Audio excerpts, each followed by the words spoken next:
दोस्तों एक बार फिर से स्वागत है प्रजापति न्यूज में। दोस्तों क्या आपको मालूम है मुसलमान सुअर का मांस क्यों नहीं खाते? दोस्तों वीडियो शुरू करने से पहले हम आपको बता दें, हम आपको सिर्फ इंटरनेट और किताब वगैरह में दी गई जानकारी दे रहे हैं। हमारा मकसद किसी भी धर्म या जाति का अपमान करना नहीं है। अगर जाने अनजाने में हमसे कोई भूल हुई हो तो माफ कर देना भाई।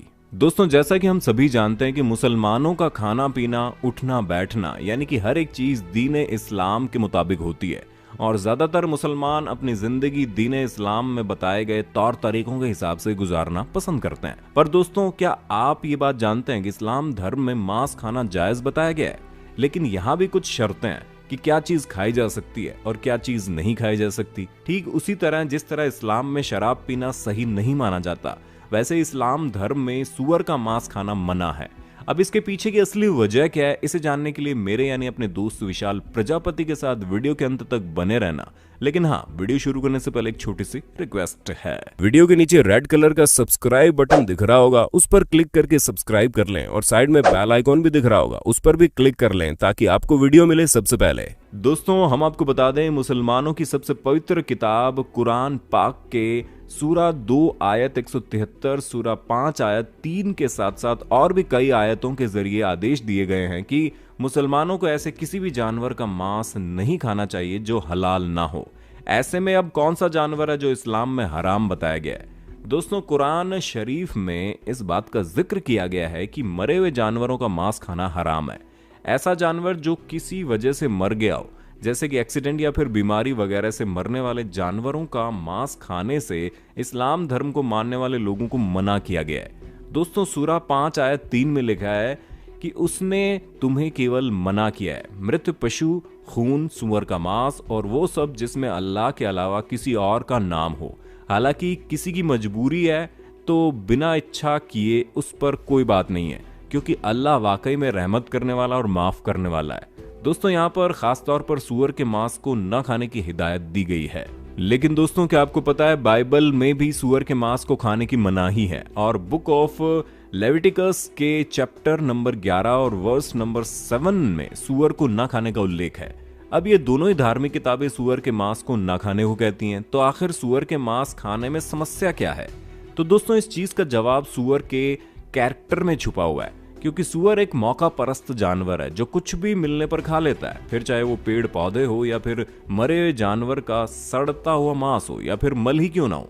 सुअर को किसी भी चीज से कोई फर्क नहीं पड़ता और वो हर एक चीज का सेवन कर लेता है। जी हाँ, विकसित देशों में सुअर भले ही साफ जगहों पर पाले जाते हों, लेकिन उनमें एक दूसरे का मल खाने की आशंका बनी रहती है, क्योंकि ये चीज उनकी फितरत में होती है।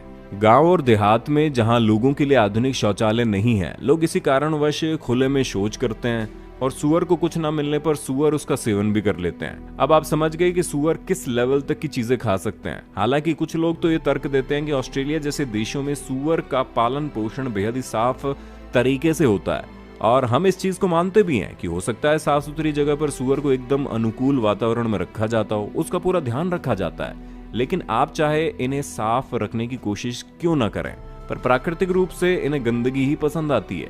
अब आप इसे ऐसे समझिए कि भला आप बिल्ली के सामने दूध रख दें और ये उम्मीद तो नहीं कर सकते ना कि वो उसे छोड़ देगी, क्योंकि बिल्ली की फितरत में ही दूध को पीना होता है। ठीक इसी तरह गंदे वातावरण में सुअर का रहना इतनी मजबूरी नहीं है, बल्कि उसकी फितरत है। और कोई भी जानवर अपनी आदत या मजबूरी बदल सकता है, लेकिन फितरत नहीं बदल सकता। इसी वजह से सुअर के मांस से 70 अलग अलग तरह की बीमारियां जन्म लेती हैं। यहाँ तक कि इंसानों के शरीर में इसका मांस खाने से कीड़े भी हो सकते हैं, जैसे कि गोलाकार कीड़े, नुकीले कीड़े या फिर दूसरी तरह के कीड़े मकोड़े सुअर के मांस खाने से तुरंत इंसान की तरफ आकर्षित होते हैं। पर इन सभी में सबसे ज्यादा खतरनाक टैप वॉर्म है। ये एक बहुत ही लंबा कीड़ा होता है, आंतों में रहता है। इसके अंडे खून में जाकर शरीर के लगभग सभी अंगों में पहुंच जाते हैं। यहाँ तक कि अगर ये कीड़ा दिमाग में चला गया तो इंसान की याददाश्त चली जाती है। अगर ये दिल में चला जाए तो इंसान के दिल की धड़कनों की गति में गड़बड़ी करने लगता है। अगर ये आंखों में चला जाए तो उसे देखने की क्षमता कम हो जाती है। ठीक इसी प्रकार शरीर के बाकी अंगों को भी नुकसान पहुंचाने में कोई कसर नहीं छोड़ता। अब आप सोच लीजिए मात्र सूअर खाने से आपको कितनी ज्यादा परेशानी झेलनी पड़ सकती है। फिर चाहे आप सूअर का मांस कच्चा खाएं या फिर इसे पकाकर खाएं, सूअर के मांस में जो खतरनाक कीड़े रहते हैं वो पकाने पर नष्ट नहीं होते।